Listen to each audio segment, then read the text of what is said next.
اکثر ایسا ہوتا ہے کہ شوہر بیوی میں جھگڑے ہوتے ہیں، اور ان جھگڑوں کا ذکر قرآن میں جب آیا ہے کہ اگر تمہیں خوف لگتا ہے کہ دونوں میں نہیں نبھ پائے گا، دونوں جم نہیں رہی ہے، شوہر کی اور بیوی کے ساتھ، بیوی کی شوہر کے ساتھ، کئی زندگیاں ایسی ہیں روز لڑائیاں، روز جھگڑے، یا پھر آگے نہیں چلنے جیسی صورت بنتی ہے، تو کیا کرے؟ اللہ فرماتا ہے فَبْعَثُوا حَكَمًا مِّنْ أَهْلِهِ وَحَكَمًا مِّنْ أَهْلِهَا۔ اللہ تعالیٰ نے فرمایا عورت کی طرف سے ایک سمجھ بوجھ رکھنے والا آدمی آئے، اور مرد کی طرف سے بھی ایک سمجھ بوجھ رکھنے والا آدمی آئے۔ إِن يُرِيدَا إِصْلَاحًا يُوَفِّقِ اللَّهُ بَيْنَهُمَا، اگر دونوں خاندانوں سے ایک ایک آدمی بیٹھ گیا اور ان دونوں کی نیت اصلاح کی ہے، تو رب فرماتا ہے اللہ ان کے دلوں میں محبت پیدا کرے گا۔ ہاں، یہاں تو لڑکی کی اماں پہلے سے بیٹھی ہوئی نہیں، طلاق ہی چاہیے، میری بیٹی کو واپس بھیجو گھر پہ۔ اصلاح کی نیت کا ہے۔ آدھی لڑکیوں کے گھر کو توڑنے میں ان کی ماؤں کا ہی ہاتھ ہے، زبردستی کا۔ میرے عزیزو، شادی کے بعد ایک زندگی جو ہے یہ کیسی ہے؟ شوہر اور بیوی دونوں کو قرآن نے کہا ہن لباس لکم وانتم لباس لہن، عورتیں تمہارے لیے لباس ہے اور تم عورتوں کا لباس۔ لباس سمجھتے ہیں نا کیوں پہنا جاتا ہے؟ لباس بدن چھپانے کے لیے پہنتے ہیں، ٹھنڈی گرمی سے بچنے کے لیے پہنتے ہیں۔ تو تم عورتوں کا لباس ہو، اس کا مطلب یہ ہے کہ عورتوں کے عیبوں کو تم چھپاؤ گے اور تمہارے عیبوں کو عورتیں چھپائیں گے، ایک دوسرے کے عیب کو باہر نہیں نکالے۔ اور اسی طرح عورتوں کی تکلیف آئے تو تم سہارا بن کر کھڑے ہو جاؤ، اور مرد کی تکلیف آئے تو عورت سہارا بن کر کھڑی ہو جائے۔ ماں خدیجۃ الکبریٰ رضی اللہ تعالی عنہا کی زندگی کو دیکھیں، حضور پاک صلی اللہ تعالی علیہ وسلم سے جو وفا تھی، محبت تھی۔ اللہ، حضور غار ہرا سے جب اترتے، دوپہر کا وقت ہو، غار ہرا 3000 فٹ اونچا پہاڑ ہے، حضرت خدیجہ اپنے گھر سے باہر آنگن میں کھڑی ہوتی تھی، گزرنے والے کہتے خدیجہ، حضور پاک صلی اللہ تعالی علیہ وسلم تیرے شوہر آ رہے ہیں، ابھی وقت لگے گا، جب تک تو چھاؤں میں بیٹھ جا۔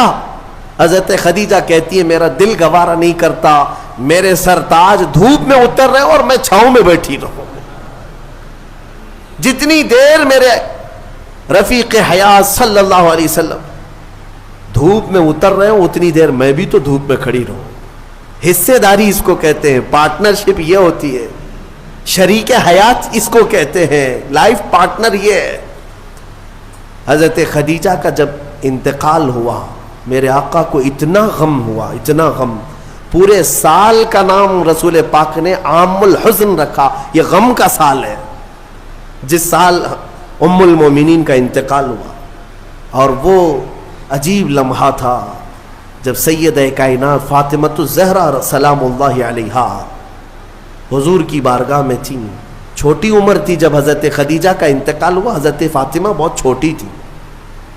حضور پاک صلی اللہ علیہ وسلم نے بلایا، حضرت فاطمہ سے محبت کیا اور کہا فاطمہ، تیری ماں کے انتقال سے پہلے تیری ماں نے کچھ کہا تھا، کوئی خاص بات جو مجھے نہ کہی؟ حضرت فاطمہ کہتی ہاں ابا جان، اماں نے انتقال سے ایک دن پہلے مجھ سے کہا تھا فاطمہ اگر میں مر جاؤں، اگر میرا انتقال ہو جائے تو میرے کفن کے ساتھ تو اپنے بابا جان کا جبہ بھی رکھ دینا، اپنے بابا جان کا جبہ میرے کفن کے ساتھ رکھ دینا، میری قبر میں رکھ دینا۔ حضرت فاطمہ روتے ہوئے کہتی ہیں یا رسول اللہ، اماں کی ایک خواہش تھی۔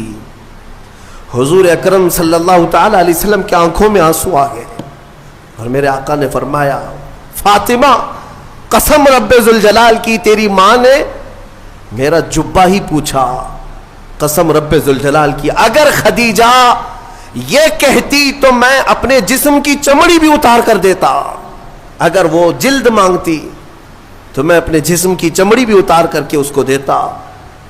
یہ ہے ازدواجی زندگی کی محبت، شوہر بیوی ایک دوسرے کو تان و تشنیع کرتے رہے، عورت شوہر کے غیبانہ میں خیانت کرتی رہے تو یہ کون سے لائف پارٹنر ہیں؟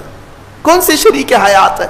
اعتماد کے رشتے کا نام ایک نکاح ہے. اعتماد ہو. شوہر اپنی بیوی پر شک کرتے ہوئے کب تک جی سکتا ہے؟ عورت اپنے مرد پر شک کرتے ہوئے کب تک جی سکتی ہے؟ شک کی دیوار ایسی خطرناک ہے جس کا علاج بھی نہیں بلکہ یہ زندگیاں توڑ دیتی ہیں. قرآن کہتا ہے اگر دونوں میں اصلاح کا ارادہ ہے تو اللہ دونوں میں محبت پیدا کرے. یہ میرے آزمائی ہوئی بات ہے. اسی جگہ پر میں آپ کو بتاؤں, اسی جگہ پر لیٹر لے کر کے دو لوگ ہمارے پاس آئے تھے جس پر پورا مضمون تھا کھلا نامہ, کھلا چاہیے. شادی ہو کر 1 سال ہو گیا, کھلا نامہ, اور سب تیار ہے ہمارے سامنے, بس ہمیں گواہ بنا کر سائن لینا ہے. ہم نے جانچ پڑتال کی کہ 1 سال کے اندر ایسا کیا دیکھ لیا کہ کھلا کے لیے آ گئے ایک دوسرے کو. بس کچھ بھی نہیں ہے. عورت جب بھی کچن میں جاتی ہے تو اسے کچھ تکلیف ہوتی ہے, اور ہماری اماں کہتی ہے کہ اس پہ اثرات ہیں, جنات ہیں, اس پہ آسیب ہے, گھر میں کہاں اس کو رکھیں گے. تو میں نے یہی کی بات ہے, مجھے یاد ہے, اس نوجوان سے کہا کہ تمہاری اماں سے پوچھو اگر میں اس کے جنات نکال دوں تو کیا رکھو گے, یہ کھلا ختم کرو گے؟ کہا ٹھیک ہے, کہا میں 40 دن کا ٹائم لیتا ہوں, مجھے وقت دیا جائے, میں نکالتا ہوں. تو پھر مسئلہ صرف اتنا تھا, وہ جنات کیوں آتے تھے, آسیب کیوں آتے تھے. ہم نے علاج بھی کیا, جو دعا کا علاج ہے وہ اپنی جگہ پر, لیکن جب کسی سے محبت کے ساتھ حقیقی مسئلہ پوچھ لیا جائے تو بتا دیتے ہیں. لڑکی کو کام کرنے آتا نہیں تھا, نئی شادی ہوئی تھی, سیکھا کچھ بھی نہیں تھا. کچن میں جاتی تھی تو ہاں ہو کرتی تھی کہ اس کسی طرح سے میں روٹی بنانے سے بچ جاؤں, کچھ تو ہو جائے. لیکن اس کی اس حرکت کی وجہ سے سارے گھر میں لگا کہ جنات ہے اس پہ, آسیب ہے. تنبیہ کیا کہ کام سیکھ لے 1 مہینے کے اندر. کب تک اس طرح ہاں ہو سے زندگی چلے گی؟ خلا سے بہتر ہے کہ زندگی محبت کے ساتھ گزرے. ہو سکتا ہے نصیحت کام آ گئی, 1 مہینے کے بعد دونوں واپس آئے اور اس کھلا ناموں کو ہمارے سامنے پھاڑ دیا. کہا نہیں, دونوں میں اتفاق ہے, ہم رہ سکتے ہیں. آج تک الحمدللہ وہ جوڑا سلام.